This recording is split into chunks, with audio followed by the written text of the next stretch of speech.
L'homme entre dans la banque en jouant les calmes, prêt à faire un gros coup. Le banquier l'accueille avec le sourire et se met à vanter sa banque. Ici, c'est ultra sécurisé.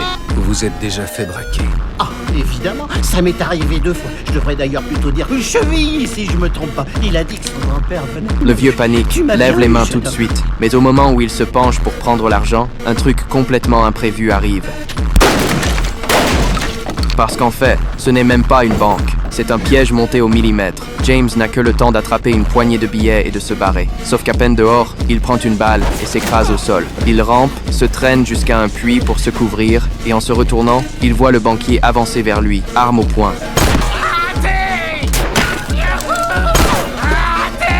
Après plusieurs échanges de tirs, James n'a plus une seule cartouche. Les miliciens du coin le plaquent et le maîtrisent. Le shérif le juge sur place, sans procès, pendaison directe. Mais gentil, il lui demande quand même s'il a un dernier mot. Cet enfoiré de vieux débris est vraiment loin de s'être battu à la régulière, d'après moi. Et là, coup de théâtre.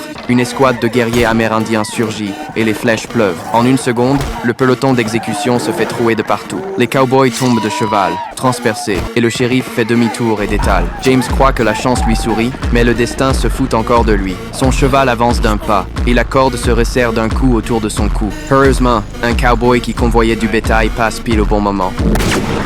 Arrête de bouger!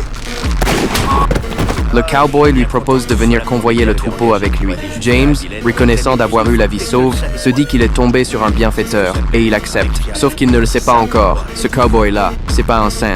Et évidemment, peu après, une patrouille de cavalerie les stoppe. Les deux sont traînés devant un juge. Monsieur... Ferme ta bouche! Ce fils de pute est un voleur de... Présumé, voleur! Oui, votre honneur. Votre honneur, je suis pas un Ferme ta voleur. bouche! Je vois, prenez-le! Pauvre James.